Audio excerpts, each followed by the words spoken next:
तो dear student, जैसे कि आप सबको पता है कि आज हमारा post R first semester biochemistry का यूनिट नंबर 3 जो कि केमिस्ट्री ऑफ कार्बोहाइड्रेट्स है। इंतहाई आसान यूनिट है, इंतहाई एमसीक्यूज पॉइंट ऑफ व्यू से इम्पोर्टेंट यूनिट है। तो इस वजह से आप लोगों ने इसको गौर से सुनना है ताकि हर एक चीज़ की आपको समझ आ जाए और आप लोग इस लेक्चर के दौरान ही ये आप लोगों को याद हो जाए। ठीक है। हमारे साथ इस यूनिट के ऑब्जेक्टिव मौजूद है जिसमें हम मंदरजा झेल टॉपिक्स पर डिटेल के साथ बात करेंगे। After the completion of this unit the students will be able to define carbohydrate। जब हम इस यूनिट को डिस्कस कर लेंगे तो फिर मुझे उम्मीद है आप लोग खुद ही इस काबिल हो जाएंगे कि आप लोगों को फिर कार्बोहाइड्रेट को डिफाइन करना आता होगा, कार्बोहाइड्रेट को आप लोग पहचान चुके होंगे, अंडरस्टैंड कर चुके होंगे। कार्बोहाइड्रेट्स पर हम बात करेंगे, इसी तरह से कार्बोहाइड्रेट के जनरल स्ट्रक्चर पर बात करेंगे। ठीक है, कि कार्बोहाइड्रेट जो है ये किस किस चीज़ से मिलकर बनता है। ठीक है, इसी तरह से कार्बोहाइड्रेट्स की हम क्लासिफिकेशन के बारे में बात करेंगे, कार्बोहाइड्रेट्स के हमारे साथ कितने क्लासेस है। ठीक है, इसके साथ साथ हमारे साथ कार्बोहाइड्रेट्स के जो मेजर क्लासेस है जिसमें मोनोसैकेराइड आ जाते हैं, डाइसैकेराइड, ओलिगोसैकेराइड और पॉलीसैकेराइड आते हैं, इसको हम डिस्कस करेंगे। इसके अलावा हम कार्बोहाइड्रेट की जो बायोलॉजिकल सिग्निफिकेंस है, बायोलॉजिकल पॉइंट ऑफ व्यू से इसकी जो इम्पोर्टेंस है उस पर रोशनी डालेंगे और उसको जो है हम डिस्कस करेंगे आज के लेक्चर में। तो सबसे पहले हम बात करते हैं कार्बोहाइड्रेट की। कार्बोहाइड्रेट के अगर जनरली मैं आप स्टूडेंट्स को बताऊं तो कार्बोहाइड्रेट ये आपके पास क्या है, ये आपके पास एक ऑर्गेनिक कंपाउंड है। ठीक है, ऑर्गेनिक कंपाउंड की खासियत क्या है, ऑर्गेनिक कंपाउंड के हवाले से मैंने आपको यूनिट नंबर वन में बताया था कि organic compound, sorry unit number 2 में बताया था कि ऑर्गेनिक कंपाउंड्स जो है हम उन कंपाउंड्स को कहते हैं जिसमें कार्बन एटम जो है वो इस कंपाउंड का मेन कंस्टिट्यूएंट होता है, मेन कंपोनेंट होता है। ठीक है, इस वजह से हम इसको ऑर्गेनिक कंपाउंड कहते हैं। सही है। यहाँ पर हमारे साथ कार्बोहाइड्रेट्स क्या है, ये हमारे साथ ऑर्गेनिक कंपाउंड है। ठीक है, ऑर्गेनिक कंपाउंड है। यहाँ पर कार्बोहाइड्रेट के हवाले से कुछ डिफिनीशन आपको दी गई है जिसमें कहते हैं कि carbohydrate literally mean hydrated carbon.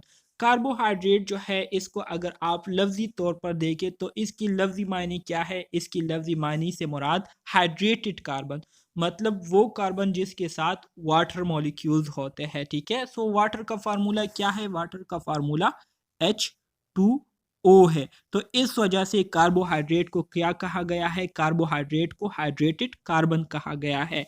क्योंकि अगर इसका फार्मूला आप लोग देखें तो इसका फार्मूला आपके पास इस तरह से आता है, CN और इसी तरह से H2O और फिर N। तो यहाँ पर देखिए ये कार्बन आपके पास आ गया और ये वाटर मॉलिक्यूल का फार्मूला है। तो इस वजह से इसको क्या कहते हैं, इसको हाइड्रेटेड कार्बन भी कहा जाता है। लिटरली मतलब लफ्ज़ी मानी इसको आप हाइड्रेटेड कार्बन कह सकते हैं। सही है। यहाँ पर अगर हम कार्बोहाइड्रेट की डिफिनीशन को देखें तो इंतहाई सिंपल डिफिनीशन आपको दी गई है। कहते हैं कि carbohydrate are composed of carbon, hydrogen and oxygen and the ratio of hydrogen and oxygen is the same as in water। ठीक है, ये तो कार्बोहाइड्रेट के स्ट्रक्चर के हवाले से, कंपोजिशन के हवाले से आपको यहाँ पर बताया गया है कि कार्बोहाइड्रेट जो है ये हमारे साथ हाइड्रेटेड कार्बन होते हैं, जिसका मतलब ये है कि कार्बोहाइड्रेट की जो कंपोजिशन होती है, जो बनावट होती है, तो ये तीन चीज़ों से मिलकर बना है। वो तीन चीज़ें क्या है, इसमें पहले नंबर पर आपके पास कार्बन है, दूसरे नंबर पर आपके पास हाइड्रोजन है और तीसरे नंबर पर आपके पास ऑक्सीजन है। ठीक है, और इसी तरह से इस कार्बोहाइड्रेट में जो हाइड्रोजन और ऑक्सीजन का रेशियो है वो क्या है, सेम है जैसे कि वाटर में होता है। वाटर का फार्मूला क्या है, H2O है ना। इसी तरह से कार्बोहाइड्रेट में भी जो ऑक्सीजन और हाइड्रोजन है इसकी जो कंसंट्रेशन है वो बिल्कुल सेम है, H2O है, जैसे कि अभी मैंने आपको फार्मूला बनाकर दिया था। ठीक है, CnO और H2O। तो ये आपके पास क्या है, ये आपके पास कार्बोहाइड्रेट का जनरल फार्मूला है, ये आप लोगों को याद होना चाहिए। इसी तरह से MCQs पॉइंट ऑफ व्यू से आप लोगों को ये भी याद होना चाहिए कि कार्बोहाइड्रेट किस किस चीज़ से मिलकर बना है। कार्बोहाइड्रेट 3 एलिमेंट से मिलकर बना है। एक आपके पास कार्बन है, दूसरा हाइड्रोजन है और तीसरा आपके पास क्या है, ऑक्सीजन है। ठीक है, तो ये एक जनरल इंफॉर्मेशन हो गई कार्बोहाइड्रेट के हवाले से। इसी तरह से कार्बोहाइड्रेट की जो डिफिनीशन है वो नीचे आपको दी गई है। कहते हैं कि कार्बोहाइड्रेट आर पॉलीहाइड्रोक्सी अल्डिहाइड्स और कीटोन्स और complex substances that on hydrolysis yield polyhydroxy aldehyde और कीटोन सब यूनिट्स। कार्बोहाइड्रेट्स को जो है पॉलीहाइड्रोक्सी अल्डिहाइड या कीटोन भी इसको आप कह सकते हैं। ठीक है, क्योंकि इसमें जो है एक ग्रुप में अल्डिहाइड ग्रुप जो है वो अटैच हुआ होता है। अल्डिहाइड ग्रुप कौन सा है, अल्डिहाइड ग्रुप ये है। ठीक है, मतलब कार्बन का जो है ऑक्सीजन के साथ डबल बॉन्ड बना हुआ होता है और यहाँ पर हाइड्रोजन होता है और फिर नीचे यहाँ पर हाइड्रोक्सल ग्रुप होता है, यहाँ पर हाइड्रोजन होता है, फिर यहाँ पर जो है कार्बन है। ठीक है, यहाँ पर हाइड्रोक्सल ग्रुप है और यहाँ पर क्या है, हाइड्रोजन है। तो इस वजह से इसको क्या कहते हैं, इसको पॉलीहाइड्रोक्सी अल्डिहाइड भी कहते हैं। पॉलीहाइड्रोक्सी अल्डिहाइड से क्या मुराद है, पॉलीहाइड्रोक्सी अल्डिहाइड से मुराद ये है कि अभी जो मैंने आपको यहाँ पर स्ट्रक्चर बनाकर दिया था, जैसे कि इसको देखे ये हाइड्रोजन हो गया, फिर यहाँ देखिए कार्बन, यहाँ पर एक हाइड्रोक्सल ग्रुप हो गया, यहाँ हाइड्रोजन है, फिर यहाँ कार्बन, यहाँ पर दूसरा हाइड्रोक्सल ग्रुप हो गया, यहाँ हाइड्रोजन है। ठीक है, तो पॉलीहाइड्रोक्सी से मुराद ये है कि इसका जो स्ट्रक्चर होता है इसमें एक से ज़्यादा हाइड्रोक्सल ग्रुप होते हैं और इसके साथ साथ ऊपर कार्बन नंबर 1 पर अल्डिहाइड ग्रुप अटैच हुआ होता है। तो इस वजह से इसको क्या कहते हैं, इसको पॉलीहाइड्रोक्सी अल्डिहाइड भी कहते हैं और इसी तरह से कीटोन भी कहते हैं, पॉलीहाइड्रोक्सी कीटोन भी कहते हैं इसको। ठीक है, कम्प्लेक्स सब्सटेंस है। अगर इसको इसकी हम हाइड्रोलिसिस करें, हाइड्रोलिसिस से मुराद ये है अगर इसको हम पानी में डाल दें तो पानी में डालने की वजह से इससे हमारे साथ पॉलीहाइड्रोक्सी अल्डिहाइड और कीटोन सब यूनिट्स जो है क्या होंगे, प्रोड्यूस होंगे। तो ये भी एक डिफिनीशन है। ठीक है, एमसीक्यूज में यही डिफिनीशन जो है आपको वो ला सकते हैं और इसी डिफिनीशन के हवाले से वो आपसे पूछ सकते हैं कि carbohydrate are dash polyhydroxy dash और डैश। तो पॉलीहाइड्रोक्सी अल्डिहाइड और कीटोन है हमारे साथ कार्बोहाइड्रेट। समझ आ गई इसकी?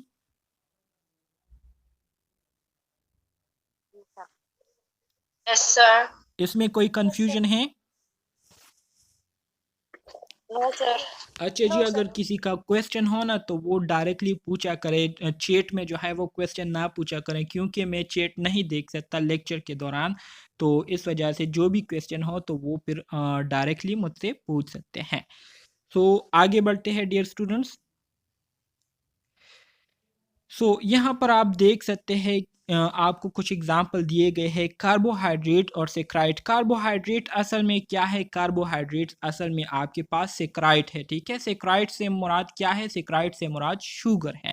सो पॉलीहाइड्रोक्सी जैसे कि मैंने आपको डिफिनीशन में ही बताया था कि पॉलीहाइड्रोक्सी से मुराद ये है कि इसमें हमारे साथ जो हाइड्रोक्सल ग्रुप होते हैं ना, ये क्या होते हैं, एक से ज़्यादा होते हैं। पॉली मीन मेनी, सो एक से ज़्यादा हाइड्रोक्सल ग्रुप होते हैं। तो कार्बोहाइड्रेट इसको आप पॉलीहाइड्रोक्सी कीटोन भी कह सकते हैं और पॉलीहाइड्रोक्सी अल्डिहाइड भी कह सकते हैं। जैसे कि यहाँ पर आप देखें, यहाँ पर आपके पास जो एक अल्डिहाइड ग्रुप है जो मैंने अभी पहले भी आपको एक स्ट्रक्चर बनाया था कि क्या होता है, कार्बन का जो है ऑक्सीजन के साथ क्या होता है, डबल बॉन्डिंग होती है और साथ में जो है हाइड्रोजन के साथ बॉन्डिंग बनाई होती है। ठीक है, तो दो बॉन्ड ये हो गए, एक ये हो गया, एक ये, चार इसके बॉन्ड पूरे हो गए और फिर इसी तरह से एक जगह हाइड्रोक्सल ग्रुप होते हैं और फिर इसी तरह से दूसरे साइड दूसरी तरफ हाइड्रोक्सल ग्रुप होते हैं। तो बात करने का मतलब ये है कि हमारे साथ जो कार्बोहाइड्रेट है इसको आप पॉलीहाइड्रोक्सी कीटोन और पॉलीहाइड्रोक्सी अल्डिहाइड आप इसको कह सकते हैं, ठीक है। अगर आपसे कोई पूछे कि व्हाट इज कार्बोहाइड्रेट, तो आपने बताना है कि कार्बोहाइड्रेट ये एक ऑर्गेनिक कंपाउंड है, ये हमारे साथ पॉलीहाइड्रोक्सी अल्डिहाइड और पॉलीहाइड्रोक्सी कीटोन होते हैं, ठीक है। मतलब ये है कि इसको आप पॉलीहाइड्रोक्सी अल्डिहाइड भी कह सकते हैं, पॉलीहाइड्रोक्सी कीटोन भी कह सकते हैं, इसको आप हाइड्रेटेड कार्बन भी कह सकते हैं, ठीक है। हाइड्रेट्स ऑफ कार्बन, ठीक है। हाइड्रेट्स ऑफ कार्बन जैसे कि मैंने अभी आपको फार्मूला जो है बनाकर दिया था, तो ये फार्मूला जो है आप लोग देख सकते हैं, वही फार्मूला यहाँ पर लिखा गया है। अगर आप एन की जगह एम भी लिखे तो कोई मतलब इसमें कोई जो है वो नहीं है, ठीक है, मसला नहीं है। एन का मतलब क्या है? नंबर ऑफ कार्बन एटम, जो कि आपको नंबर्स के बारे में इंफॉर्मेशन देती है कि कार्बन कितनी तादाद में आपके पास मौजूद है। सो यहाँ पर आप जो है मज़ीद नीचे एग्जाम्पल आपको दिए गए हैं, ये देख सकते हैं। फार्म अल्डिहाइड ये आपके पास क्या है? कार्बोहाइड्रेट है। इसी तरह से डायोज, डायोज से मुराद ये है कि जो कि 2 कार्बन पर मुश्तमिल हो, यहाँ पर आप लोग देख सकते हैं, ठीक है। इसी तरह से ट्रायोज का ये एग्जाम्पल आप देख सकते हैं, यहाँ पर स्ट्रक्चर आप देख सकते हैं जो कि 3 कार्बन पर मुश्तमिल हमारे पास शुगर होता है, ठीक है। इसी तरह से टेट्रोज से मुराद ये है टेट्रामीन 4, सो 4 कार्बन पर मुश्तमिल हमारे साथ जो कार्बोहाइड्रेट है, आप देख सकते हैं स्ट्रक्चर यहाँ पर दिया गया है। पेंटोज से मुराद ये है कि 5 कार्बन पर मुश्तमिल जो कार्बोहाइड्रेट होते हैं, शुगर होते हैं, वो स्ट्रक्चर आप देख सकते हैं, ठीक है। हेक्सोज से मुराद 6 कार्बन पर मुश्तमिल जो स्ट्रक्चर है, ये आप देख सकते हैं, सही है। इसी तरह से ये वाला भी आप देख सकते हैं। तो ये हमारे साथ क्या है? ये हमारे साथ कार्बोहाइड्रेट्स के एग्जाम्पल है, सही है। समझ आ रही है आप स्टूडेंट्स को? यस सर, समझ आ रही है सर। फार्मूला बोलेंगे कैसे? फार्मूला जो है ये सिर्फ डिफिनीशन में आपको अभी सिर्फ एक्सप्लेनेशन कर रहा हूँ। फार्मूला आपने किस तरह से याद करना है, ये सारी चीज़ें मैं आपको आगे स्लाइड्स में बताऊंगा, ठीक है। Okay sir. अच्छा जी, इसके अलावा कुछ हमारे साथ ऐसे ऑर्गेनिक कंपाउंड है, कुछ हमारे साथ ऐसी कंपाउंड है जो कि इस जनरल कार्बोहाइड्रेट का जो जनरल फार्मूला है उसको फॉलो नहीं करता, ठीक है। जैसे कि कार्बोहाइड्रेट विद डिफरेंट फार्मूला, मुख्तलिफ फार्मूलाज में हमारे साथ जो कार्बोहाइड्रेट जनरल जो फार्मूला है कार्बोहाइड्रेट का, वो क्या है? CnH2O और फिर आपके पास क्या है? N है। तो ये आपके पास जनरल फार्मूला है कार्बोहाइड्रेट का, ठीक है। एग्जाम में ये एमसीक्यूज में आ सकता है कि which one of the following is general formula of carbohydrate. तो यही फार्मूला आपको दिया गया होगा, आप लोगों ने फिर इसको टिक करना है, सही है। इसके अलावा कुछ कार्बोहाइड्रेट ऐसे हैं जो कि इस फार्मूले को फॉलो नहीं करता, इससे मुख्तलिफ है। जैसे कि यहाँ पर आप देखें C6H9O7, ठीक है, C6H9O7। इसी तरह से ये यूरिक एसिड का फार्मूला है। फ्यूकोस का फार्मूला अगर आप देखें तो C6H12O5, ठीक है। तो यहाँ पर वो रेशो जो है वो चेंज हो चुकी है। तो ये हमारे साथ एक्सेप्शनल केसेस है, ठीक है, जिसमें फार्मूला जो है वो कार्बोहाइड्रेट का क्या है? डिफरेंट है, इस फार्मूले को फॉलो नहीं करता। इसके अलावा हमारे साथ जो नॉन कार्बोहाइड्रेट है, कुछ हमारे साथ ऐसे भी ऑर्गेनिक कंपाउंड है जो कि कार्बोहाइड्रेट नहीं है, लेकिन वो जो है कार्बोहाइड्रेट के फार्मूले को फॉलो करता है, कार्बोहाइड्रेट के फार्मूले के मुताबिक है। जैसे कि फार्म अल्डिहाइड को आप देखें तो CH2O ये हमारे साथ जनरल फार्मूला है, ठीक है। इसी तरह से आयनोसिटोल जो है ये हमारे साथ क्या है? C6H2O/6। तो ये कार्बोहाइड्रेट के फार्मूले को फॉलो करता है, लेकिन ये हमारे साथ कार्बोहाइड्रेट्स नहीं है, ठीक है। तो ये एक्सेप्शनल केसेस है, ये 2 आपको मैंने एग्जांपल दिए थे, तो सिर्फ इसके अगर नाम भी आप लोग याद रखें, ठीक है, तो ये आप लोगों के लिए काफ़ी होंगे। अगर कभी कोई एमसीक्यूज इससे आए तो फिर वो आप लोगों को याद रहेगा, ठीक है। जी सर। अच्छा जी, यहाँ पर हमारे साथ जो जनरल एग्जाम्पल है कार्बोहाइड्रेट के, ठीक है, तो वो आपके पास दिए गए हैं। सबसे पहला जो जनरल कॉमन सिंपल एग्जाम्पल है वो है ग्लूकोज, ठीक है। ग्लूकोज का जनरल फार्मूला क्या है? ग्लूकोज का जनरल फार्मूला C6 H12 अगर एमसीक्यू आता है मतलब फॉर्मल्डिहाइड जो है वो और कार्बन O6, ठीक है। O आपके पास 6 है, ये आपके पास ग्लूकोज का जनरल फार्मूला है, ठीक है। C6H12O6 मोलिकुलर फार्मूला है। इसी तरह से आपके पास ग्लाइकोजन जो है, ग्लाइकोजन ये आपके पास क्या है, ये आपके पास पॉलीसेक्राइड है, ठीक है। एनिमल्स में in the form storage form में होता है, ठीक है। ग्लाइकोजन जिसमें ग्लूकोज जो है स्टोर्ड हुआ होता है, तो स्टोर्ड ग्लूकोज को क्या कहते हैं, ग्लाइकोजन कहते हैं। इसी तरह से स्टार्च ये भी हमारे साथ पॉलीसेक्राइड है, जो कि बहुत सारे ग्लूकोज से मिलकर बना होता है, ठीक है, जो कि प्लांट में जो है ये क्या होता है, स्टोरेज फार्म में होता है। सेलुलोज जो है ये भी आपके प्लांट के स्ट्रक्चर में पाया जाता है, जिससे पेपर्स वगैरह भी बनते हैं, ठीक है। इसी तरह से काइटिन हो गए, ये एंथ्रोपोड्स में पाए जाते हैं। राइबोज हो गया जो कि आरएनए, एटीपी और एनएडी में पाए जाते हैं, ठीक है। आरएनए क्या है, राइबो न्यूक्लिक एसिड। एटीपी क्या है, एडिनोसिन ट्राइफॉस्फेट। और एनएडी क्या है, निकोटीन एमाइड डाइन्यूक्लियोटाइड, ठीक है। इसी तरह से डीऑक्सीराइबोज में डीएनए है, तो ये डीएनए में पाई जाती है, ठीक है। लैक्टोज जो है ये आपके सॉरी ये मिल्क में पाया जाता है, ठीक है, जो दूध है ना उसमें पाया जाता है। सो ये चीज़ें जो है आप लोगों को याद होने चाहिए। बायोकेमिस्ट्री में एग्जाम्पल्स जो है ये बहुत ज़्यादा आते हैं, एग्जाम्पल से एमसीक्यूज आते हैं, ठीक है। आपको कहते हैं कि which one of the following is monosaccharide या पॉलीसेक्राइड। तो मोनोसेक्राइड इसमें कौन सा है, मोनोसेक्राइड इसमें ग्लूकोज है, ठीक है, ये सिंपल शुगर है, सिंपलेस्ट शुगर है, ठीक है।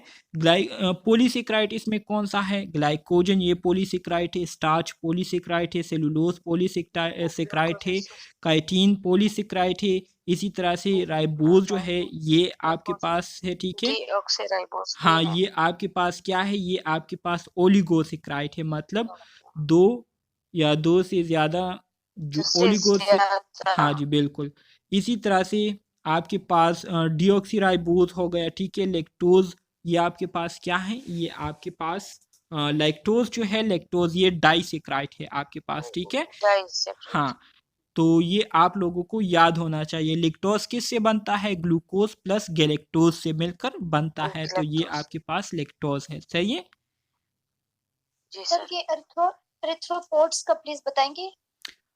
ये आर्थ्रोपोड्स है। आर्थ्रोपोड्स जो है ये आपके पास जो क्या कहते हैं, जो इंसेक्ट्स होते हैं ना, इंसेक्ट्स में एक चीज, हाँ जी बिल्कुल, उसमें आता है आर्थ्रोपोड्स।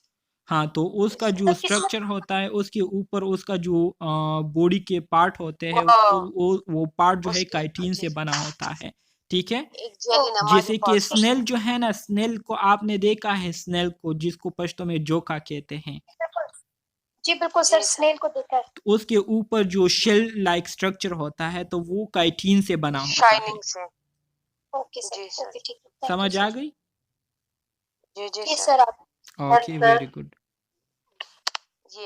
अच्छा जी, अब मज़ीद आगे बढ़ते हैं। फूड्स हाई इन कार्बोहाइड्रेट, वो फूड जिसमें कार्बोहाइड्रेट बहुत ज़्यादा मिकदार में पाया जाता है, तो वो कौन कौन से हैं? तो कौन सा, दोबारा से ये आपको बताऊं? सर आज आपकी आवाज बहुत ज्यादा कट रही है। नहीं सर, दोबारा ना बताना जी जी, ये एनएडी का दोबारा ये स्टैंड पर बताइए, बाकी का तो समझ आ गया। Ribo nucleic acid, adenosine triphosphate, और एनएडी का क्या है?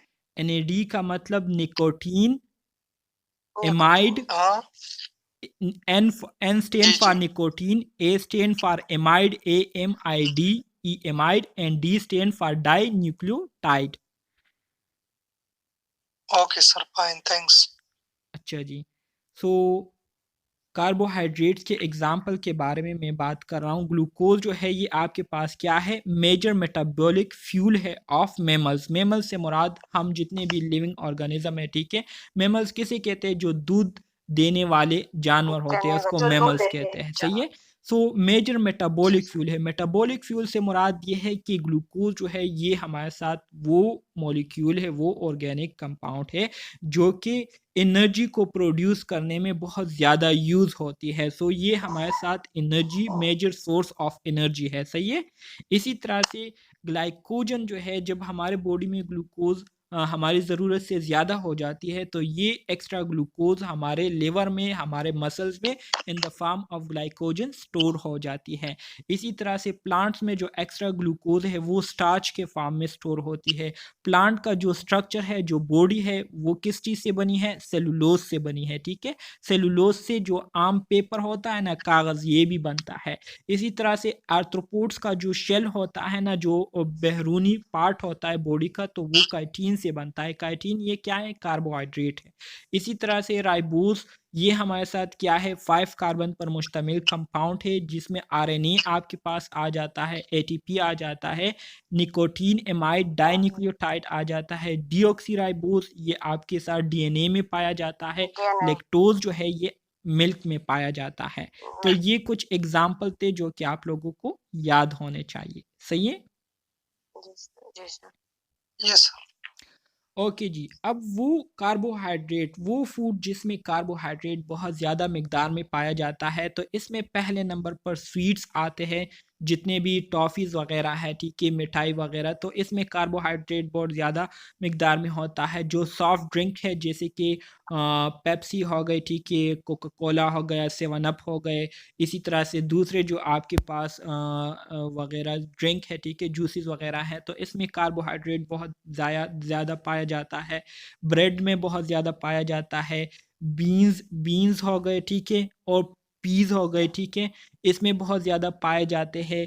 सीरियल्स हो गए, राइस हो गए, मेज़ जो ज्वार की रोटी होती है ना, उसको कहते हैं। बैरली हो गए, वीट, गंदम की रोटी, और इसी तरह से कौन से मुराद क्या है? कौन से मुराद? जो हाँ, मिठाई, बिल्कुल, उसमें बहुत ज़्यादा, हाँ जी, बिल्कुल, उसमें बहुत ज़्यादा पाया जाता है।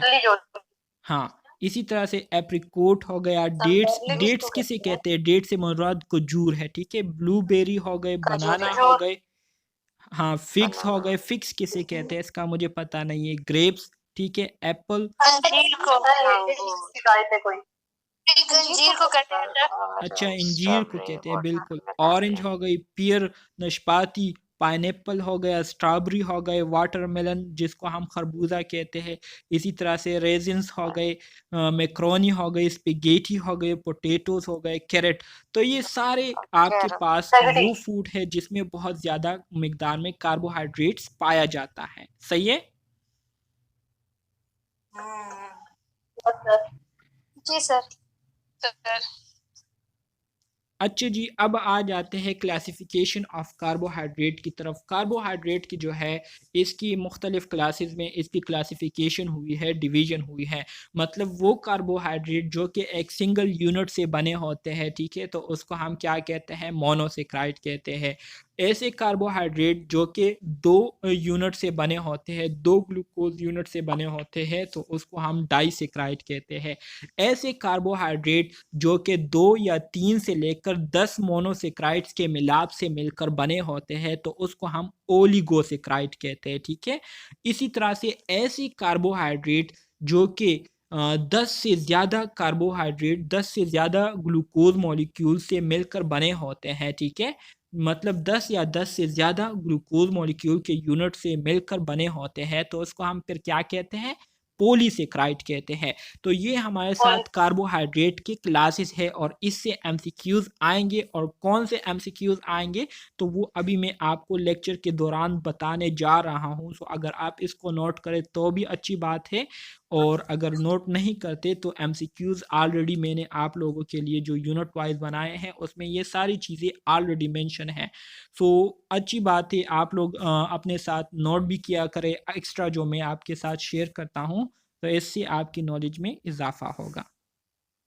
सो carbohydrates are organic compound compose of carbon, hydrogen and oxygen. ये आपके पास एक तीसरी सिंपल डिफिनीशन हो गई कि कार्बोहाइड्रेट्स क्या है। ये हमारे साथ ऑर्गेनिक कंपाउंड्स है जो कि किस चीज़ से बने हैं, जो कि कार्बन, हाइड्रोजन और ऑक्सीजन से बने हैं। मुझे अभी भी याद है BSN फर्स्ट सेमेस्टर में जब हमारा बायोकेमिस्ट्री का पेपर था तो यही MCQs आया था कि carbohydrates are compose of carbon, hydrogen and dash. तो डैश की जगह आपके पास क्या आता है, ऑक्सीजन आता है। इसी तरह से आपको ऐसा MCQs भी आपको दे सकते हैं कि carbohydrates are compose of dash, hydrogen and oxygen. तो डैश में आपने क्या लिखना है, कार्बन लिखना है, ठीक है। कार्बन। तो सिंपल सर MCQs है, जस्ट आप लोगों ने जी जी सर। फोकस से जो है इसको देखना है। सर सॉरी सर डिस्टर्ब कीजिए, फिल इन द ब्लैंक्स भी होते हैं कि मतलब ये सारा मतलब वो लोग फिल करके देंगे, उसमें देखिए एक वर्ड मिसिंग होगा? डैश फॉर्म में होते हैं, लेकिन आपको फिर वो जो सर्कल होते हैं ना उसको आपने फिल करना होता है। ऑप्शन नीचे आपको दिए गए होते हैं। तो ऑप्शन ए में अच्छा आपको अच्छा। दिया होगा कार्बन, ऑप्शन बी में दिया होगा नाइट्रोजन, ऑप्शन सी में दिया गया होगा आपको क्लोरीन। तो जाहिर बात है कार्बोहाइड्रेट में कार्बन जो है ये मेन कंपोनेंट है, तो आपने ऑप्शन ए को इस तरह से पूरा फिल कर लेना है। सही है, जी जी सर। हाँ। अच्छा जी, सही फिर है। आगे कहते हैं कि they serve as a primary source of energy for living organism. अभी हमने बात की थी कि हमारे साथ जो कार्बोहाइड्रेट है ये हमारे साथ क्या है, प्राइमरी सोर्स ऑफ एनर्जी है फॉर लिविंग ऑर्गेनिज्म। ये MCQs भी एग्जाम में आया हुआ था। MCQs कुछ इस तरह से था कि which one of the following organic compound is the primary source of energy for living organism. तो ऑप्शन में दिया गया था प्रोटीन, लिपिड्स, कार्बोहाइड्रेट्स या कि हमारे साथ जो पिछले साल MCQs आया था, मतलब जब हम दे रहे थे जब एग्ज़ाम फर्स्ट सेमेस्टर के BSN के, तो इसमें ये भी MCQs आया था कि which one of the following is the primary source of energy for living organism. तो प्राइमरी सोर्स ऑफ एनर्जी आपके पास कौन सी चीज़ है, कार्बोहाइड्रेट है आपके पास, ठीक है, primary source of carbon energy. तो ये एक ये MCQs हो गया, एक ये MCQs हो गया। तो आप लोगों को याद होने चाहिए ये चीज़ें, ठीक है। इंपॉर्टेंट पॉइंट्स मैं आप लोगों के साथ हाईलाइट करता हूँ ताकि पहले से आप लोगों को पता हो और आप लोगों की जो कंसेप्ट है वो इस हवाले से क्लियर हो। अच्छा जी, एग्जाम्पल्स यहाँ पर आपको दिए गए हैं कार्बोहाइड्रेट की, तो ऑलरेडी आप लोगों ने पढ़े हैं। जो सिंपल शुगर है जिसमें आपके पास ग्लूकोज आ जाता है, सक्रोज आ जाता है, ये क्या है, ये आपके पास मोनोसैकराइड्स है। इसी तरह से स्टार्च, ये आपके पास क्या है, ये पॉलीसेक्राइड है जो कि किस में पाया जाता है, पोटैटोज में पाया जाता है, ग्रेन्स में पाया जाता है। और फाइबर जैसे कि सेलुलोज ये प्लांट्स में पाया जाता है। ये क्या है, पॉलीसेक्राइड्स है जो कि बहुत सारे मोनोसेक्राइड से मिलकर बनते हैं। So carbohydrates can be classify into 3 main category. यहाँ पर 3 मेन कैटेगरीज लिखी गई है, लेकिन इसके बेसिक जो है वो 4 कैटेगरीज है। एक अभी जो मैंने आपको बताया था, एक आपके पास मोनोसेक्राइड है। Mono mean 1, saccharum mean sugar. So वो मोलिक्यूल जो कि वो शुगर मोलिक्यूल जो कि एक यूनिट से मिलकर बने हो तो उसको हम मोनोसेक्राइड कहते हैं, जैसे कि ग्लूकोज हो गया, जैसे कि गैलेक्टोज हो गया, ठीक है, जैसे कि सक्रोज हो गया। सही है, ये क्या है, मोनोसेक्राइड है। फिर आपके पास आता है disaccharide. Di mean 2, saccharide mean saccharum से निकला हुआ है, जिसका मतलब क्या है, शुगर है। सो वो कार्बोहाइड्रेट जो कि 2 ग्लूकोज यूनिट से मिलकर बनते हैं, ठीक है, तो उसको हम क्या कहते हैं, उसको हम डाइसेक्राइड कहते हैं, ठीक है। इसी तरह से ओलिगोसेक्राइड किसे कहते हैं, ओलिगो मीन फ्यू। फ्यू से मुराद ये है कि 2 से लेकर 10 मोनोसेक्राइड पर मुश्तमिल ग्लूकोज मोनोसेक्राइड पर मुश्तमिल कार्बोहाइड्रेट्स होते हैं, ठीक है। तो इसको हम ओलिगोसेक्राइड्स कहते हैं। ओलिगो मीन फ्यू, फ्यू से मुराद जो कि 2 से लेकर 10 मोनोसेक्राइड से मिलकर बनते हैं। तो ऐसे कार्बोहाइड्रेट्स को हम ओलिगोसेक्राइड्स कहते हैं। इसी तरह से पोली मीन मैनी, मैनी मतलब बहुत सारे। सो ऐसे कार्बोहाइड्रेट जो कि बहुत सारे मोनोसेक्राइड और डाइसेक्राइड के मिलाप से मिलकर बनते हैं, तो इसको हम क्या कहते हैं, पॉलीसेक्राइड कहते हैं। तो इसको अब हम 1 बाय 1 डिटेल के साथ आगे डिस्कस करेंगे। जो डिफिनीशन मैंने आपको यहाँ पर सिंपल जी कोई मैडम क्वेश्चन है? सिग्नल नहीं आ रहे, मैं क्या अच्छा जी, दोबारा से मैं आपको बताऊं।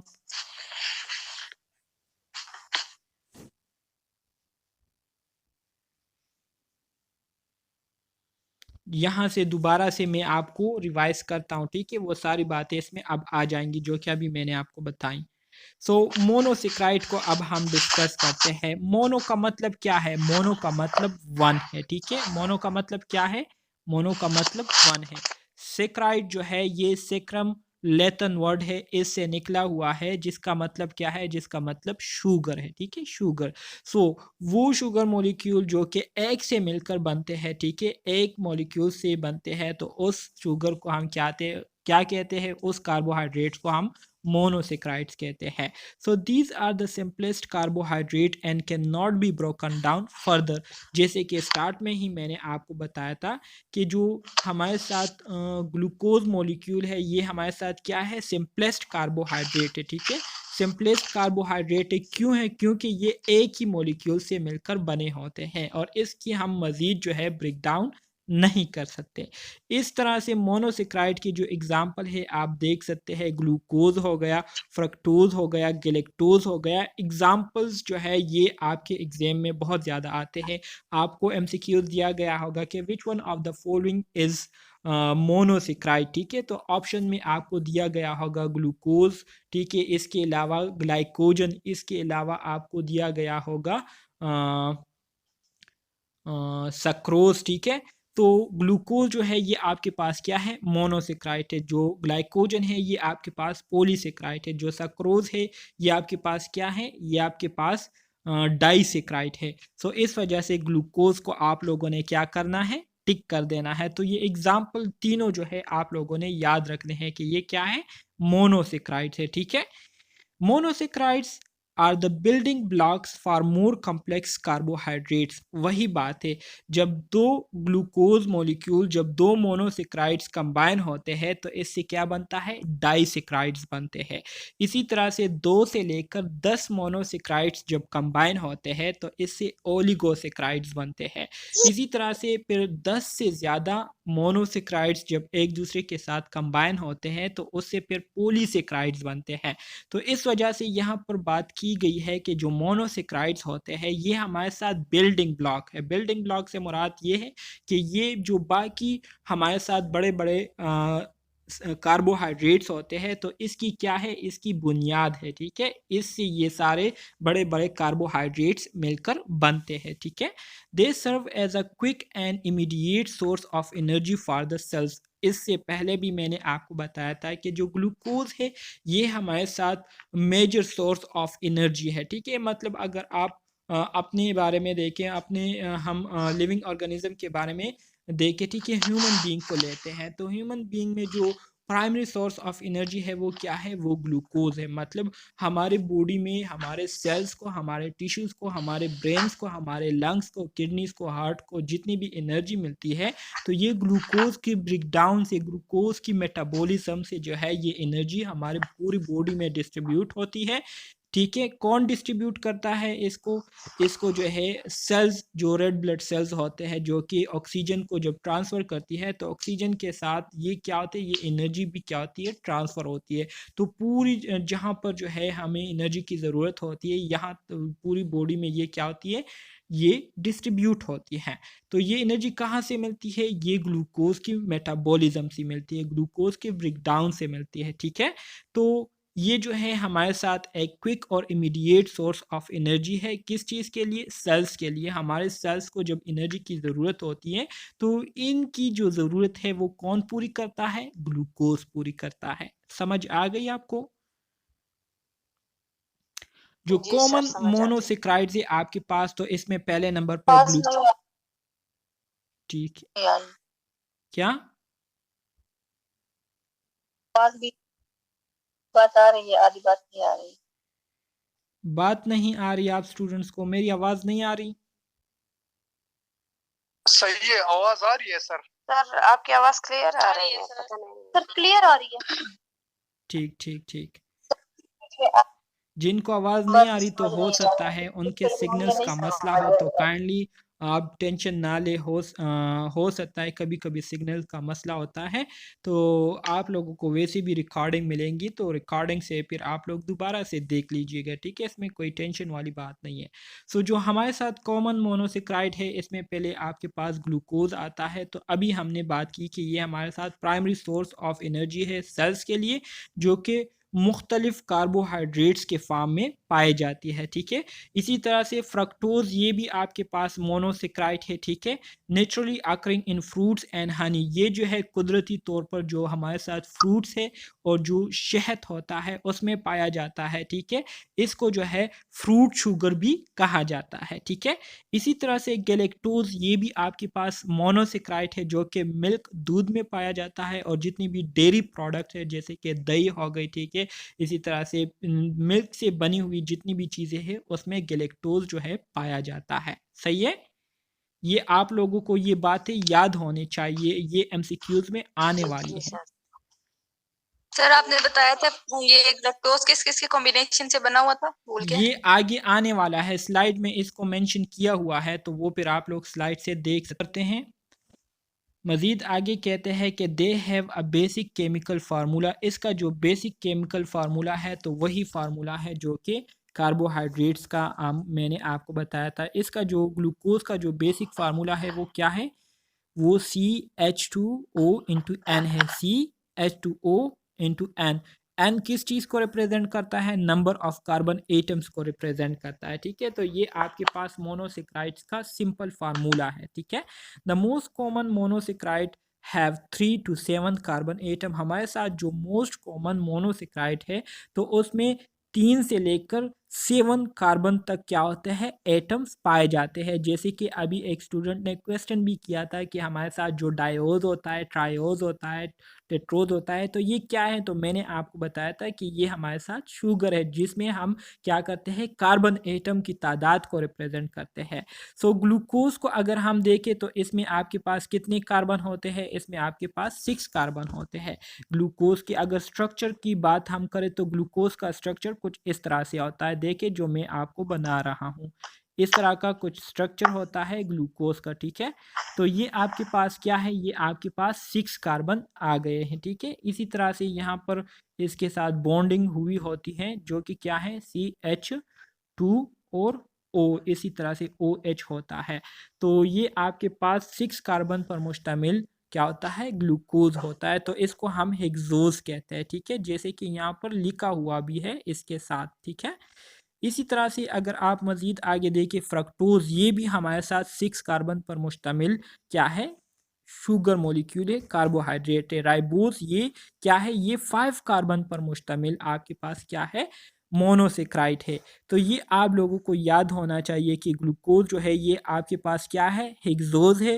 फ्रक्टोज जो है ये भी हेक्सोज है, मतलब इसमें 6 कार्बन होते हैं, जबकि राइबोज जो है इसमें पेंटोज है, इसमें 5 कार्बन होते हैं, ठीक है। 5 कार्बन पर मुश्तमिल ये क्या है, मोनोसेक्राइड है। सही है, देखिए मैं आप जी लोगों सर। को याद करने का तरीका भी साथ बता रहा हूँ ताकि आप लोगों को इंतहाई आसान हो जाए। तो अगर आपको फिर भी कोई कंफ्यूजन हो तो आप लोग फिर पूछ सकते हैं। सर ये आप बहुत अच्छा पढ़ा रही, बस ये प्रैक्टिस से हो जाता है ना, बिल्कुल, स्टूडेंट्स आप प्रैक्टिस से प्रैक्टिस करेंगे तब इंशाल्लाह। उन लोग को याद रहता है, ऐसे याद नहीं होता। बिल्कुल बिल्कुल, आप प्रैक्टिस जो बेशक है। आप जितनी बार बताएंगे वो प्रैक्टिस वो लोग नहीं करे, वो नहीं पढ़ेगा, उनको कुछ याद नहीं होगा। बिल्कुल यही बात है, सही कहा आपने सर जी। सर आपने कहा कि जो ग्लूकोज है वो सिंपल कार्बोहाइड्रेट है, हम्म, फिर उसमें कार्बन तो 6 आ रहे हैं, फिर वो सिंपल कैसे होगा? देखिए यहाँ पर अब हम कार्बन एटम्स की तादाद की बात कर रहे हैं, यहाँ पर हम मोनोसेक्राइड्स की यूनिट्स की बात नहीं कर रहे। मतलब ये आपके पास जो ग्लूकोज है ना, ये बजाते खुद एक यूनिट है, ठीक है।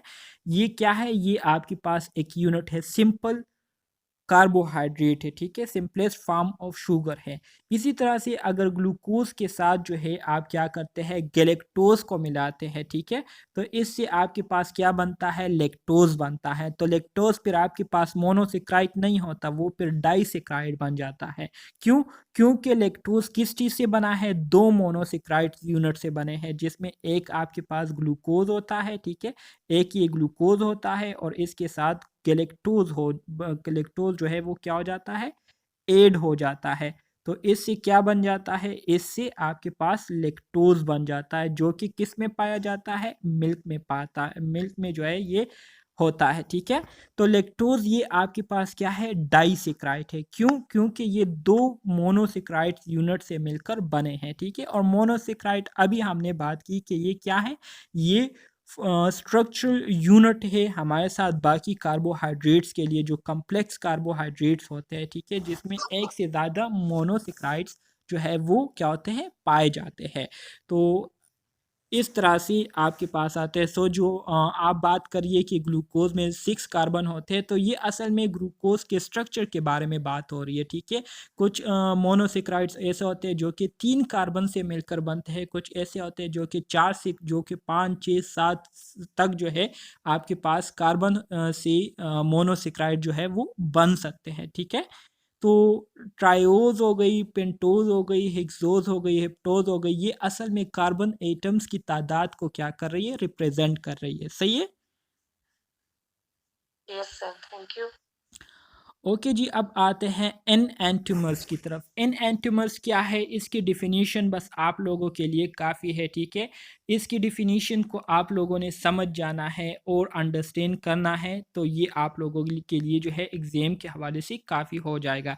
एन एंटीमर्स क्या है, एन एंटीमर्स जो है ये हमारे साथ स्टीरियो आइसोमर्स की क्या है, स्टीरियो आइसोमर्स की एक किस्म है। आपको पता होगा यूनिट नंबर 2 में हमने स्टीरियो आइसोमर्स को डिस्कस किया था कि ये हमारे साथ आइसोमर्स की वो किस्म है जिसका जो मॉलिक्यूलर फार्मूला होता है वो सेम होता है, लेकिन इसकी जो स्ट्रक्चर अरेंजमेंट होती है स्पेशल, वो क्या होती है, मुख्तलिफ होती है। स्पेशल स्ट्रक्चर अरेंजमेंट जो है वो मुख्तलिफ होती है। ठीक है, स्पेशल से मुराद ये है कि अगर इसको हम 3 डायमेंशनल देख के, ठीक है, 3D में देखें तो इसका स्ट्रक्चर जो है ये बिल्कुल मुख्तलिफ होता है एक दूसरे से, तो इसको हम स्टीरियो आइसोमर्स कहते हैं। यहाँ पर इन एंटीमर्स जो है ये आपके पास क्या है, सबसे पहली बात आप लोगों ने ये याद रखनी है कि ये आपके पास स्टीरियो आइसोमरिज्म की एक किस्म है। ठीक है, so enantiomers are the stereoisomers that are mirror images of each other but cannot be superimposed onto one another।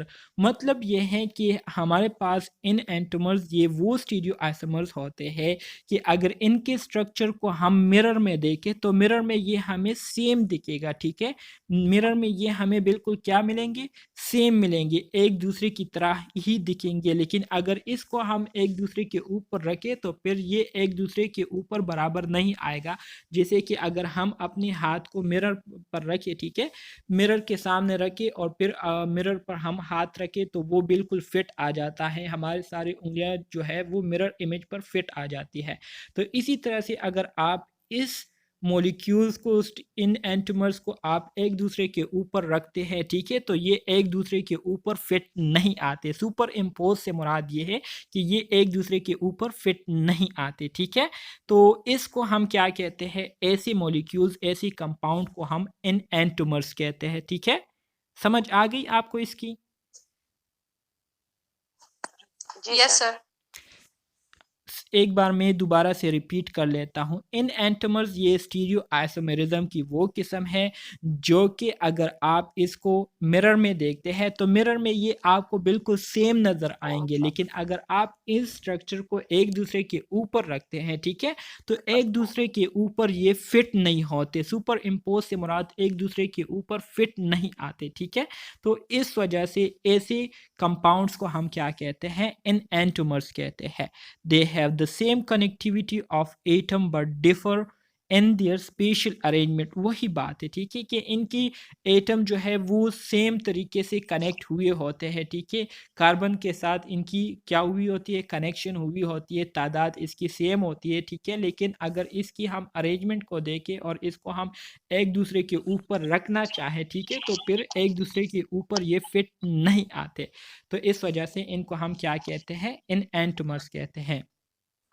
Particularly around chiral centre. Chiral centre किसे कहते हैं ये आगे टॉपिक आने वाला है, लेकिन यहाँ पर जिक्र हुआ है तो मैं आपको थोड़ा सा यहाँ पर एक टच दे देता हूँ। कायरल से मुराद ये है कि आपके पास एक सेंट्रल कार्बन एटम होता है और उसके साथ मुख्तलिफ ग्रुप के जो कंपाउंड है या मुख्तलिफ ग्रुप जो है वो क्या हुई होती है, बॉन्डिंग की होती है। जैसे कि एक हाइड्रोक्सल ग्रुप हो गया, एक हाइड्रोजन ग्रुप हो गया, एक क्लोरीन ग्रुप हो गया, ठीक है। इसी तरह से ऊपर जो है आपके पास ब्रोमीन आ गया। तो मतलब यह है कि 4 डिफरेंट ग्रुप जो है सेंट्रल एक कार्बन के साथ अटैच है, तो इसको हम क्या कहते हैं, इसको हम कायरल एटम कहते हैं या कायरल कार्बन कहते हैं, ठीक है। जिसके साथ 4 डिफरेंट एलिमेंट या 4 डिफरेंट ग्रुप ने क्या की होती है, बॉन्डिंग की होती है। सही है? जी सर। ओके जी, सो आगे बढ़ते हैं। वन कॉमन एग्जाम्पल, इसकी अगर हम कॉमन एग्जाम्पल की बात करें, one common example is the pair of enantiomers in the molecule 2 butanol, ठीक है। 2 ब्यूटानोल में जो है हमारे साथ जो पेयर बनता है इन एंटीमर्स का, तो ये हमारे साथ एक कॉमन एग्जाम्पल है। सो ये नाम जो है आप लोग याद रखें अपने साथ कि 2 ब्यूटानोल जो है इसमें आपके पास क्या आता है, इसमें आपके पास एक क्या कहते हैं, इसमें आपके पास जो है इन एंटमर्स बनते हैं, ठीक है। मतलब इनका मिरर इमेज सेम होता है लेकिन ये एक दूसरे के ऊपर सुपर इम्पोज नहीं होते, ठीक है। आगे बढ़ते हैं। अब आ जाते हैं डायस्टीरियोमर्स, ठीक है। डायस्टीरियोमर्स किसे कहते हैं? डायस्टीरियोमर जो है ये भी हमारे साथ स्टीरियो आइसोमेरिज्म की एक किस्म है। That are not mirror image of each other. जब इसको हम मिरर में देखते हैं तो मिरर में ये एक दूसरे से मुख्तलिफ नज़र आते हैं। मतलब एक ही चीज़ होती है, उसको जब आप मिरर के थ्रू देखते हैं तो वो फिर आपको मुख्तलिफ दिखाई देती है, डिफरेंट दिखाई देती है। और इस वजह से इसकी जो एटम्स की अरेंजमेंट या ग्रुप की जो कॉन्फ़िगरेशन होती है, ठीक है, वो भी एक दूसरे से क्या होती है, डिफरेंट होती है, ठीक है। तो इस तरह के जो कंपाउंड होते हैं इसको हम क्या कहते हैं, डायस्टीरियोमेरिज्म कहते हैं, ठीक है। डायस्टीरियोमेरिज्म या डायस्टीरियोमर्स कहते हैं। जो इन एंटमर्स होते हैं उसमें हमारे साथ जो कंपाउंड होते थे उसका मिरर इमेज जो है था वो सेम हुआ करता था, लेकिन डायस्टीरियोमर्स में हमारे साथ मिरर इमेज जो है वो एक दूसरे से बिल्कुल मुख्तलिफ होता है। इसमें मिरर इमेज जो है वो नहीं बनता, ठीक है। और इसी तरह से कॉन्फ़िगरेशन तो ऑलरेडी इसकी एक दूसरे से मुख्तलिफ होती हैं। तो इस तरह के जो कंपाउंड होते हैं इसको हम क्या कहते हैं, डायस्टीरियोमर्स कहते हैं, ठीक है। Unlike enantiomers, diastereomers can have different physical and chemical properties. Diastereomers के जो फिज़िकल और केमिकल प्रॉपर्टीज़ है ये क्या होती है, इन एंटोमर्स से मुख्तलिफ होती है, सही है। इसकी अगर हम एग्ज़ाम्पल देखें तो हमारे साथ थ्रियोज हो गई, एरेथ्रोज हो गई, ये हमारे साथ क्या है, दोनों जो है डायस्टीरियोमर्स के एग्ज़ाम्पल में आती है। बोथ 4 कार्बन शुगर, दोनों में जो है 4 कार्बन शुगर होते हैं, ठीक है। 4 कार्बन शुगर पर मुश्तमिल ये दोनों हमारे साथ थ्रियोज और एरेथ्रोज होते हैं, ठीक है। Which are diastereomers due to their differing configuration around multiple chiral center। मतलब एक से ज़्यादा कायरल कार्बन इसमें पाए जाते हैं, ठीक है। कायरल कार्बन का भी मैंने आपको बताया था कि एक सेंट्रल कार्बन एटम के साथ 4 मुख्तलिफ ग्रुप ने बॉन्डिंग की हो तो इसको हम कायरल कार्बन कहते हैं। सो इसमें हमारे साथ एक से ज़्यादा मल्टीपल कायरल सेंटर होते हैं या कायरल कार्बन होते हैं, ठीक है, जो कि एक दूसरे से मुख्तलिफ होते हैं। तो ऐसे कंपाउंड को हम क्या कहते हैं, डायस्टीरियोमर्स कहते हैं, ठीक है। कोई कंफ्यूजन है इसमें? No sir. अच्छा जी, अब आ जाते हैं इपीमर्स की तरफ। इपीमर्स क्या है? इपीमर्स जो है ये अब हमारे साथ डायस्टीरियोमर्स की क्या है, सब टाइप है, किस्म है। Differing in configuration around only one central chiral, ठीक है, जिसमें सिर्फ एक कार्बन एटम के इर्द गिर्द जो अरेंजमेंट हुई होती है वो क्या होती है, वो मुख्तलिफ होती है। मतलब जो कायरल कार्बन होते हैं उसको हम क्या कहते हैं, एपिमर्स भी कहते हैं। अभी मैंने आपको जो एग्जांपल दिया था कि इसमें हमारे साथ एक कार्बन के साथ क्या होता है, एक कार्बन के साथ डिफरेंट ग्रुप जो है अटैच हुए होते हैं।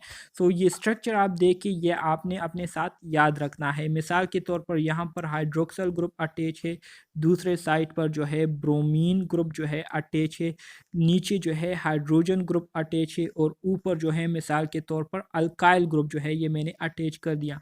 तो आप देख सकते हैं कि एक सेंट्रल कार्बन एटम है और इसके साथ 4 मुख्तलिफ ग्रुप्स ने क्या की है, बॉन्डिंग की है। तो ऐसे कार्बन एटम्स को हम क्या कहते हैं, ऐसे कार्बन एटम को हम कायरल कार्बन कहते हैं। ठीक है, कायरल कार्बन कहते हैं, और इसकी जो प्रॉपर्टी होती है इसको हम कायरलिटी कहते हैं, कायरलिटी। ठीक है, समझ में आ रही है ना?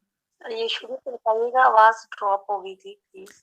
जी जी सर, समझ आ अच्छा रही जी, है। एपिमर्स जो है, एपिमर्स का मतलब ये है कि ये हमारे साथ डायस्टीरोमर्स की सब टाइप है। ठीक है, इसमें ज़ाहिरी बात है जो कॉन्फ़िगरेशन हुई होती है, जो अरेंजमेंट हुई होती है मुख्तलिफ एटम्स, एलिमेंट और ग्रुप्स की, वो क्या होती है, एक दूसरे से मुख्तलिफ होती है। और ये अरेंजमेंट जो है सिर्फ एक कार्बन के इर्द गिर्द हुई होती है। ठीक है, इससे पहले हमने जो बात की थी तो उसमें हमारे साथ मल्टीपल कायरल सेंटर आए थे। ठीक है, लेकिन यहाँ पर सिर्फ हमारे साथ एक कायरल सेंटर होता है, मतलब सिर्फ एक कार्बन पर हमारे साथ डिफरेंट ग्रुप जो है वो अटैच होते हैं, बाकी हमारे साथ स्ट्रक्चर जो है वो क्या होते हैं, वो उस मॉलिक्यूल कंपाउंड के मुताबिक होते हैं। लेकिन एक कार्बन पर लाजमी तौर पर जो है आपको क्या मिलेंगे, 4 मुख्तलिफ ग्रुप जो है वो अटैच नज़र आएंगे। तो ऐसे कंपाउंड को हम क्या कहते हैं, एपिमर्स कहेंगे। सही है। Well, Yes, sir. Yes, diastereomers sir. can have multiple chiral center differences. Epimers specially involve a change in the stereochemistry at one carbon center. वही बात है अभी मैंने जो आपको बताई कि डायस्टीरोमर्स में जो है एक से ज़्यादा कायरल सेंटर होते हैं, जबकि एपिमर्स में सिर्फ एक कार्बन एटम होता है, और उस कार्बन एटम के साथ डिफरेंट ग्रुप ने क्या की होती है, बॉन्डिंग की होती है। इसकी जो एग्ज़ाम्पल है उसमें आपके पास ग्लूकोज आता है, गैलेक्टोज आता है, दोनों जो है क्या है, 5 कार्बन पर मुश्तमिल शुगर मॉलिक्यूल है, विच आर एपिमर्स, जो कि एपिमर्स फॉर्म में होते हैं। They differ in configuration at carbon number 4 carbon atom. Carbon 4 carbon atom पर क्या होती है, डिफरेंट ग्रुप जो है वो अटैच हुए होते हैं। ठीक है, सो इसकी अगर मैं आपको स्ट्रक्चर बनाऊं, मिसाल के तौर पर ग्लूकोज की अगर मैं आपको स्ट्रक्चर बनाऊं, ठीक है, ग्लूकोज की जो कि 6 कार्बन पर मुश्तमिल होता है, तो यहाँ पर आप देखिए ये 1 कार्बन, ये 2 कार्बन, ये 3 कार्बन, ये 4 कार्बन, ठीक है, ये 5 कार्बन, और ये आपके पास 6 कार्बन हो गए। तो यहाँ पर क्या कहा है, यहाँ पर जो है कहते हैं कि कार्बन नंबर 4 पर, तो कार्बन नंबर 4 पर यहाँ पर जो है आपके पास एक हाइड्रोक्सल ग्रुप हो गया। ठीक है, हाइड्रोक्सल ग्रुप हो गया। यहाँ पर जो है आपके पास क्या हो गया, हाइड्रोजन ग्रुप हो गया। ठीक है, तो एक ये हो गया, एक ये हो गया, एक कार्बन यहाँ पर हो गया। ठीक है, और इसी तरह से दूसरी साइड पर जो है इसने कार्बन के साथ बॉन्डिंग की है। तो ये आपके पास क्या है, ये आपके पास एक एपिमर बन गया। इसके अलावा अगर आप यहाँ से 1 2 3 स्टार्ट करते हैं तो फिर यहाँ पर आपके पास CH2OH ये 1 हो गया, यहाँ पर आपके पास OH ये 2 हो गया। ठीक है, इसी तरह से बॉन्डिंग की है। तो मतलब जो मेरी बात का है वो यही है कि हमारे साथ जो ग्लूकोज है और जो गैलेक्टोज है, ये आपके एपिमर्स की क्या है, एग्जाम्पल्स में आता है। ठीक है, इसमें एक कार्बन पर जो है 4 डिफरेंट ग्रुप जो है वो क्या की होती है, उसने बॉन्डिंग की होती है। तो बस ये बात आप लोगों ने याद रखनी है, बाकी इसमें जो है डीप जाने की ज़रूरत नहीं है। सही है, ये आप लोग देख सकते हैं एपिमर्स की स्ट्रक्चर्स को। ठीक है, हमारे साथ क्या है, एपिमर्स के स्ट्रक्चर आपको यहाँ पर दिए गए हैं, आप देख सकते हैं। सो कार्बन नंबर 4 यहाँ पर कौन सा है, कार्बन नंबर 4 यहाँ पर आपके पास एक कार्बन 1 हो गया। ठीक है, ये 2 हो गया, यहाँ पर ये आपके पास 2 हो गया, ये 3 हो गया, ये 4 कार्बन नंबर 4 है। तो यहाँ पर देखिए एक आपके पास हाइड्रोक्सल ग्रुप हो गया, एक हाइड्रोजन ग्रुप हो गया। ठीक है, तो इसी तरह से आपके पास नीचे कार्बन ग्रुप आ गया, तो 3 ग्रुप यहाँ पर आपके पास क्या है, अटैच है। इसी तरह से दूसरे साइड पर अगर आप देखें 1 2 3 4 hydroxyl group, hydrogen group, carbon group, ठीक है। सो ये आपके पास क्या है, ये आपके पास एपिमर्स है। तो ये स्ट्रक्चर जो है आप लोगों ने याद रखनी है। इसके अलावा अगर आप यहाँ पर देखें, ऊपर ऊपर देखें तो ऊपर भी यहाँ पर आप इसको कायरल कार्बन कह सकते हैं, क्योंकि यहाँ पर कार्बन के साथ एक ऑक्सीजन ने बॉन्डिंग की है, हाइड्रोजन ने बॉन्डिंग की है और कार्बन ने बॉन्डिंग की है। तो 4 बॉन्ड जो है वो बन जाते हैं, ठीक है। तो इसको आप क्या कह सकते हैं, एपिमर्स कह सकते हैं। मतलब एक कार्बन के इर्द गिर्द 4 डिफरेंट ग्रुप ने क्या की होती है, बॉन्डिंग की होती है। तो इसको हम क्या कहेंगे, एपिमर्स कहेंगे। ये बात बस आप लोगों ने याद रखनी है। अब यहाँ पर आते हैं कायरलिटी की तरफ। ऑलरेडी मैंने आपको इतना डिस्कस किया। अब उम्मीद करता हूँ आप लोगों का जो कंसेप्ट है वो थोड़ा बहुत क्लियर हो चुका होगा। कायरलिटी क्या है? अ chiral carbon or chiral center is a carbon atom in a molecule that bounded to 4 different atom or group resulting in a non-superimposable mirror image or enantiomers, ठीक है।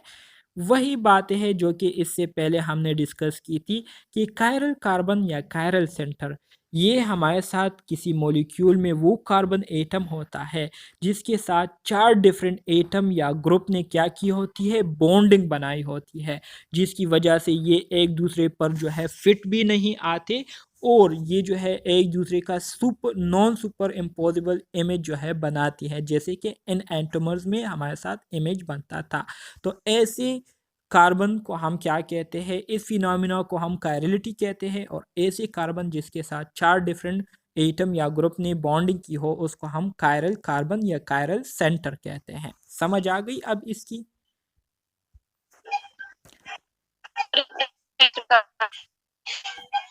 Molecule containing chiral centre are often chiral themselves. अब वो molecule जिसमें हमारे साथ chiral centre होता है, मतलब कार्बन के साथ डिफरेंट ग्रुप ने बॉन्डिंग की होती है, वो हमारे साथ बजाते खुद भी क्या होता है, कायरल होता है, ठीक है।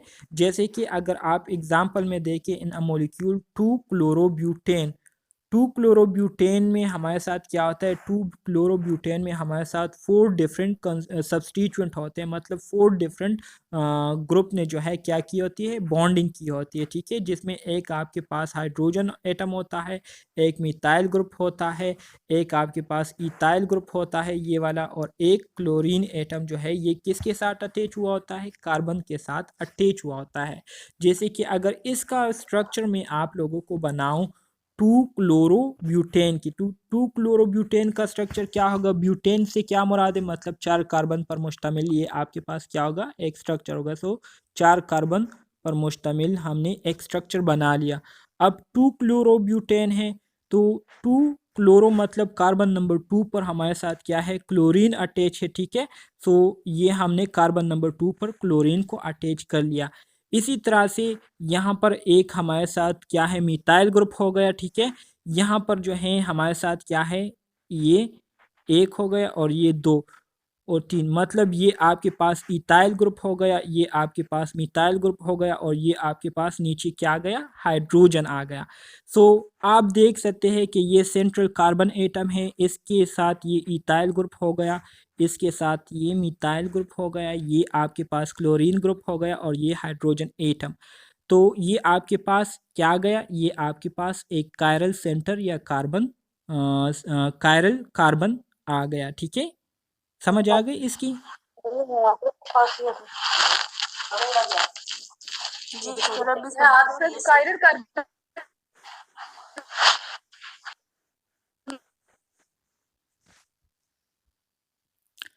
ओके जी, यहाँ पर आप देख सकते हैं इमेज में, आप क्लियरली देख सकते हैं सेंटर में आपके पास कुछ नहीं है। इसका मतलब है कि यहाँ सेंटर में कार्बन मौजूद है। तो ये एक हाइड्रोजन ग्रुप हो गया, ये क्लोरीन ग्रुप हो गया, ये फ्लोरीन ग्रुप हो गया, ये ब्रोमीन ग्रुप हो गया। तो एक कार्बन के साथ 4 डिफरेंट ग्रुप्स ने बॉन्डिंग की है, तो ऐसे कार्बन एटम को हम क्या कहेंगे, कायरल कार्बन कहेंगे, ठीक है। अच्छा जी, Fisher projection MCQs point of view से इससे एमसीक्यूज आ सकता है कुछ इस तरह से कि आपसे एमसीक्यूज में पूछ सकते हैं कि which one of the following projection which one of the projection मतलब वो कौन सा प्रोजेक्शन है जिसमें जो है 3 डायमेंशनल मोलिक्यूलर स्ट्रक्चर को जो है 2 डायमेंशनल में दिखाया गया है, तो वो आपके पास फिशर प्रोजेक्शन है। ठीक है, कौन सा है? फिशर प्रोजेक्शन है। तो इस तरह के एमसीक्यूज आएंगे, तो पहले से जो है आप लोगों को पता होना चाहिए फिशर प्रोजेक्शन है। So Fisher projection is a way to represent 3 dimensional molecular structure in 2 dimensional is called Fisher projection। Fisher projection ये असल में हमारे साथ एक मॉडल है जिसमें जो 3 dimensional molecular structure है उसको 2 dimensional में दिखाया गया है। ये आपके पास 2 dimensional structure है। ठीक है, तो इसको हम क्या कहते हैं? इसको हम फिशर प्रोजेक्शन है। एमसीक्यूज में आपसे पूछ सकते हैं कि वो कौन सा मॉडल है जिसमें 3 डायमेंशनल मोलिकुलर स्ट्रक्चर को 2 डायमेंशन में दिखाया गया है, तो वो आपके पास फिशर प्रोजेक्शन है। ठीक है, it uses horizontal line to represent carbon atom. Horizontal line जो है ये क्या करती है? कार्बन एटम को रिप्रेजेंट करती है। हॉरिजेंटल लाइन मतलब जो इस तरह से होते हैं। ठीक है, जबकि वर्टिकल लाइन जो इस तरह से होते हैं, सीधे ऊपर नीचे की तरफ होते हैं, तो ये किस चीज़ को रिप्रेजेंट करती है? Substituent coming out of the plane, जो कि प्लेन से बाहर की तरफ आ रहे होते हैं, मतलब हमारी तरफ और अंदर की तरफ जा रहे होते हैं। ठीक है, जबकि dash lines going into the projection कहते हैं। ठीक है, समझ आ गई इसकी? नहीं सर, ऊपर से गुजर गई। सिंपल चीज़ है, देखिए सिंपल चीज़। सर फिशर बस प्रोजेक्शन क्या जी है? सर। प्रोजेक्शन की जगह आप यहाँ पर मॉडल लिखिए, फिशर मॉडल। ठीक है, ताकि आप लोगों को आसान हो जाए। फिशर मॉडल, सो फिशर सर मॉडल जो तो है ये सर असल में एक्सक्यूज मी सर, जी सॉरी सर, सर कोई कोई क्या कहते, देखिए थैंक यू सर। जो फिशर मॉडल है तो ये असल में फिशर नामी एक शख्स था, इन्होंने एक मॉडल जो है वो तैयार किया था। जो हमारे साथ 3 डायमेंशनल स्ट्रक्चर होते हैं ना, 3 डायमेंशनल से मुराद जो 3D स्ट्रक्चर होते हैं, जो 3D इमेजेस आप लोगों ने देखे होंगे। ठीक है, जैसे कि हम इंसान जो है हम क्या है? 3D है। ठीक है, हम 3 डायमेंशनल है। इसी तरह से जो मिसाल के तौर पर अब बात जो है बाहर जा रही है, लेकिन चले आप लोगों को बता देता हूँ, चलिए छोड़े उस एग्ज़ाम्पल को। सो फिशर ने क्या किया? इन्होंने एक मॉडल पेश किया। इस मॉडल को पेश करने का जो बुनियादी पर्पस था वो यही था कि हमारे साथ जितने भी 3 डायमेंशनल मॉडल है, 3D मॉलिक्यूलर स्ट्रक्चर है, इसको हम 2D में रिप्रेजेंट करें ताकि इसको समझना हमारे लिए आसान हो जाए, ताकि इसको क्रिएट करना, इसके स्ट्रक्चर को बनाना हमारे लिए आसान हो जाए। तो इस मकसद के लिए इन्होंने जो 3 डायमेंशनल मॉलिक्यूलर स्ट्रक्चर है, जो 3D स्ट्रक्चर है, इसको जो है उन्होंने क्या किया? 2D में कन्वर्ट किया, 2D में 2 डायमेंशनल स्ट्रक्चर में कन्वर्ट किया। तो इस मॉडल को हम क्या कहते हैं? इस मॉडल को हम फिशर प्रोजेक्शन या फिशर मॉडल कहते हैं। सही है, बस ये बात आपने याद रखनी है।